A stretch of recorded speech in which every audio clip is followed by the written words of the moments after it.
ओम नमो भगवते रामकृष्णाय। सार्थक परिपूर्ण जीवन के लिए महत्वपूर्ण सीख स्वामी जगदात्मानंद जी महाराज जी की महान पुस्तक जीने की कला से अध्याय 4 जैसी करनी वैसी भरनी। एडगर केसी द्वारा अपनी चमत्कारिक शक्तियों से लोगों के पूर्व जन्मों का सटीक वृत्तांत दिया जाता था। इस विषय में इस बारे में चर्चा की गई है। विषय है पिछले जन्मों के दृष्टा। ओहियो प्रांत के डेटन का एक धनाढ्य मुद्रक आर्थर लेमर्स कैसी के बारे में फैली सभी खबरों के अध्ययन करने वालों में से एक था। दर्शन, ज्योतिष, सम्मोहन आदि विविध विषयों में उसकी रुचि थी।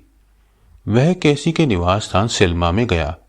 उसने सम्मोहन निद्रा के दौरान कैसी द्वारा दिए गए बयानों से संबद्ध मामलों का सावधानी पूर्वक अध्ययन किया। उसने पाया कि कैसी एक सच्चा और ईमानदार व्यक्ति था। लेमर्स की स्वास्थ्य संबंधी कोई निजी समस्या नहीं थी, अतः उसने इस हेतु कैसी की मदद नहीं मांगी।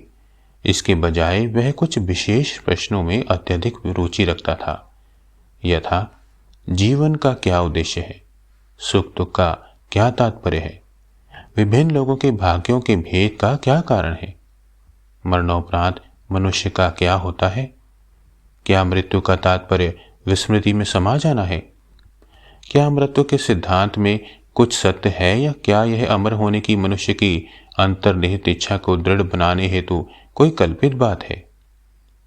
वह जानना चाहता था कि क्या कैसी की अति इंद्रिय शक्ति ऐसे प्रश्नों का उत्तर दे सकती है।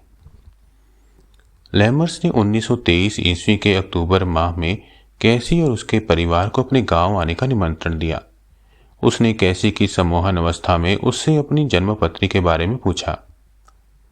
कैसी ने पहले लेमर्स की जन्मपत्री का विवरण दिया और फिर कहा, पहले तुम एक तपस्वी थे। पिछले जन्मों का कोई प्रसंग उठाए बिना ही आई इस उक्ति को सुनकर लेमर्स उत्तेजित हो गया। लेमर्स ने तो उससे केवल अपनी जन्मपत्री के बारे में पूछा था।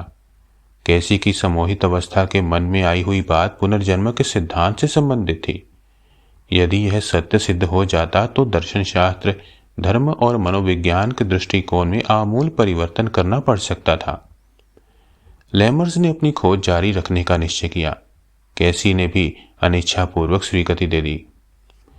कैसी की पत्नी, उसके 2 बच्चों और उसके परिवार की सदस्य बन चुकी आशुलिपिक ग्लैडिस डेविस प्रत्येक ने कैसी से अपने अपने पूर्व जन्मों के वृतांत पूछे। अपने पुत्र के बारे में कैसी ने कहा, तुमने पिछले 4 जन्म एक शोध वैज्ञानिक के रूप में बिताए हैं, परंतु अब तुम स्वार्थी और संसारी हो रहे हो। दूसरे पुत्र से उसने कहा, तुम बड़े चिड़चिड़े हो, तुम्हारा व्यवहार निंदनीय है।